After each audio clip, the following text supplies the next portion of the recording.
Central hospital असेल, कामगार हॉस्पिटलमध्ये, त्यामुळे आता नागरिकांच्या सेवेसाठी सुप्रसिद्ध रुग्णालय आहे. मी सर्वप्रथम आरोग्यमंत्र्यांचा धन्यवाद व्यक्त करतो की आज त्यांनी वेळात वेळ काढून या ESIC हॉस्पिटल त्यातून सेंट्रल हॉस्पिटलला व्हिजिट दिली आणि सेंट्रल हॉस्पिटल कशा प्रकारे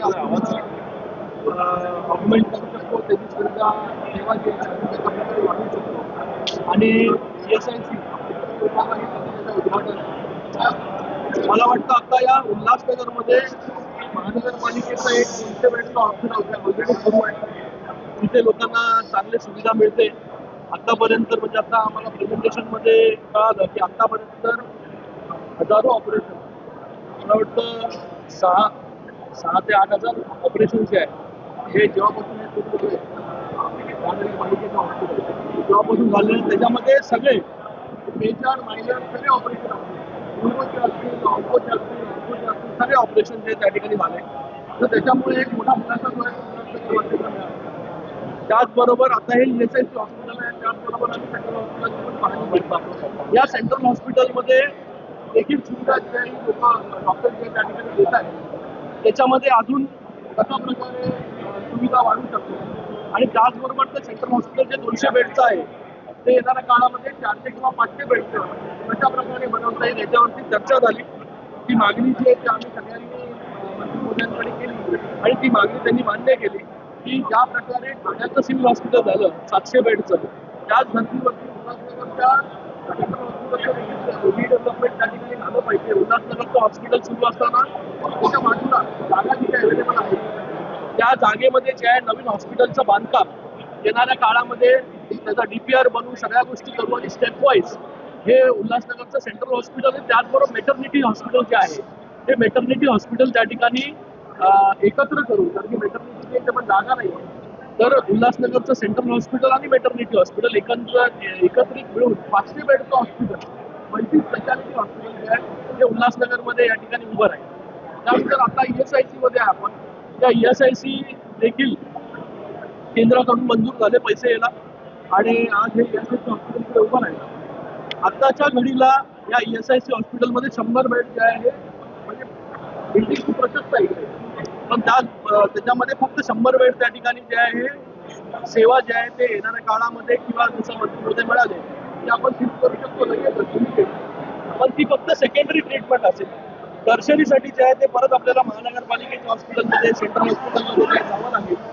हे न करता ही जी ESICची इमारत आहे याला पूर्णपणे युटिलाइज करून हे 100 बेडचं हॉस्पिटल जे आहे हे 250 बेड 300 बेडपर्यंत कसं घेऊन जाता येईल याच्यामध्ये चर्चा झाली. याच्यामध्ये स्कोप आहे मोठा की इथे 100 बेडवरून 300 बेडपर्यंत हे हॉस्पिटल जाईल.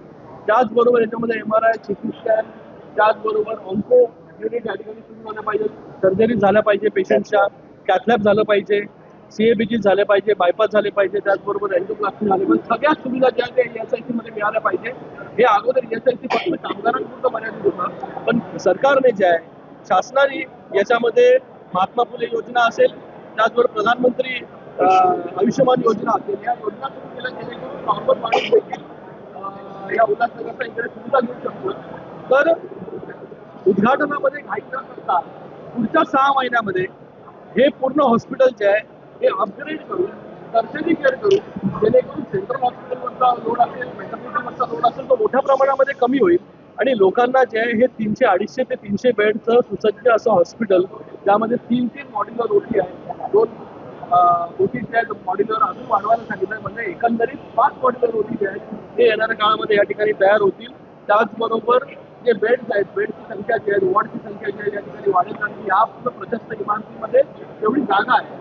आणि त्याचबरोबर अजून एक माळा याच्यावरती 6 महिन्यामध्ये हे सगळं सुरू झाल्यानंतर वरचा माळा जो आहे काम चालू राहील, त्याच्यामध्ये अजून ऑक्युपेंटेशन, अजून बेड जे आहे ते कशा प्रकारे वाढतील. म्हणजे एकंदरीत या उल्हासनगरच्या ESIC हॉस्पिटलमध्ये 400 बेडची सुविधा जी आहे ती भविष्यामध्ये कशी होईल याच्यासाठी जे आहे त्या ठिकाणी डिस्कशन झालं आणि ते फ्रुटफुल डिस्कशन झालं. पुढच्या 6 महिन्यामध्ये 250 ते 300 बेड कसं सुरू होईल विथ ऑल द फॅसिलिटीज याच्यावरती जे आहे शासन असेल, मंत्री महोदय असतील, शिंदे साहेब असतील, आम्ही तुम्ही काम करू आणि 6 महिन्यामध्ये हे ESIC हॉस्पिटल जे आहे हे टर्शरी केअर म्हणून सुरू करू. त्याचबरोबर क्रिटिकल केअर युनिट त्याचं काम चालू आहे. सप्टेंबरमध्ये क्रिटिकल केअर युनिटचं त्याच्यामध्ये MRI ची सुविधा जी आहे ही देखील देण्याचं काम जे आहे, म्हणजे देण्याचं कबूल जे आहे हे मंत्री मोदयांनी त्या ठिकाणी केलेलं आहे. ऑलरेडी त्यांनी आम्हाला त्या ठिकाणी सांगितलेलं आहे की एक MRI मशीन जी आहे ती आपण त्या CCU मध्ये देऊ. म्हणजे सप्टेंबरमध्ये क्रिटिकल केअर युनिट ICU जे आहे ते या ठिकाणी सुरू होईल. त्याचबरोबर आपलं उल्हासनगरचं महानगरपालिकेचं 200 बेडचं हॉस्पिटल आहे तिकडे देखील MRI ची सुविधा जी आहे ती आपण सुरू करतो. त्यासाठी 10 कोटी जी आहे ती महानगरपालिकेने देखील त्या ठिकाणी तरतूद जी आहे ती केलेली आहे. तर एकंदरीत भविष्यामध्ये तुम्हाला म्हणजे कुठ्यांना हे 200 बेड हे 50 250 ते 200 450 बेड आज या उल्हासनगरमध्ये आहे. हे 450 बेडचं जे आहे हे भविष्यामध्ये 1000 बेड त्यापेक्षा जास्त हे फक्त उल्हासनगर वासियांसाठीच आपल्याला मिळणार आहे. त्याचबरोबर आयुक्त महोदयांना देखील मंत्रिजींनी सांगितलेलं आहे की तुमच्या ज्या primary health centre urban health centre जे आहेत ते ऑग्मेंटेशन करा, त्याच्यामध्ये सुविधा वाढवा, त्याच्यामध्ये ब्लड टेस्ट, एक्सरे आणि प्रायमरी ट्रीटमेंट सर्दी, खोकला, जुलाब वगैरे या सगळ्या ज्या गोष्टी आहेत त्या तिथल्या तिथे ज्या आहेत त्या ट्रीट झाल्या पाहिजे, जेणेकरून प्रायमरी हेल्थ सेंटरपासून जे नंतर इन्स्पेक्टर मोठ्या प्रमाणात कमी होईल. तर एकंदरीत मोठं इन्फ्रास्ट्रक्चर उभं राहतंय. अंबरनाथमध्ये मेडिकल कॉलेज मंजूर झालं, आपल्याला माहिती आहे की डेंटल हॉस्पिटलमध्ये त्याचं सुरू आहे. त्याचं जे आहे MOU आम्ही रुक्मिणीबाई हॉस्पिटल बरोबर केलेलं आहे. तुमच्या जो प्रश्नाचं उत्तर होतं की या हॉस्पिटलमध्ये देखील कशा प्रकारे एवढे म्हणजे जास्त सेंट्रल हॉस्पिटलमध्ये तुमची सुविधा कशी मिळेल त्यासाठी देखील मीटिंग जी आहे ती घ्यायला सांगितलेली आहे. त्याचबरोबर डोंबिवलीमध्ये आपण 250 बेडचं कॅन्सर हॉस्पिटल आणि वेटर्निटी हॉस्पिटल त्याचं काम त्या ठिकाणी ऑलरेडी जे आहे ते सुरू आहे. त्याचबरोबर कळवा हॉस्पिटल तिथे देखील आपण PPP तत्वावरती रेडिओ नेफ्रोलॉजी आणि त्याचबरोबर कार्डिओलॉजी युनिट त्या ठिकाणी सुरू आहे. तिथे देखील लोकांना जे फ्री ऑफ कॉस्ट मेडिसिन त्या ठिकाणी मिळत आहे. म्हणजे एकंदरीत त्या कल्याण लोकसभेमध्ये मेडिकल कॉलेज असेल किंवा हॉस्पिटल्स असतील किंवा हॉस्पिटलचे बेड असतील हे वाढवण्यावरती पूर्णपणे भर जो आहे तो आपण दिलेला आहे. आणि येणाऱ्या काळामध्ये आपल्याला एक रोबस्ट हेल्थकेअर सिस्टीम जे आहे ते या ठिकाणी बघायला मिळेल. शास्त्रीनगर असेल, रुक्मिणीबाई असेल तिथे देखील आम्ही प्रस्ताव केला आहे की ते देखील जे आहे 400 बेड 500 बेडचं हॉस्पिटल जे आहे ते देखील त्या ठिकाणी व्हावं.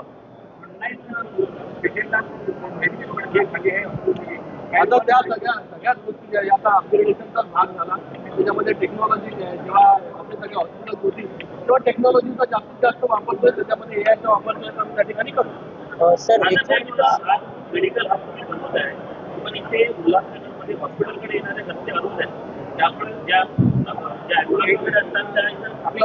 जे आहे क्लस्टर ही क्लस्टर ठाण्यामध्ये सुरू झालं, ते क्लस्टर आता मुंबईमध्ये होते, तेच क्लस्टर जे आहे ते आपण उल्हासनगरमध्ये देखील करतो. आणि क्लस्टरमध्ये ऑथॉरिटीला अधिकार आहे रस्ते वाईडनिंग करणं, त्याबरोबर तिकडे आरक्षण टाकणं, लोकांना जे त्यांची हक्काची गरज आहे त्या ठिकाणी देणं.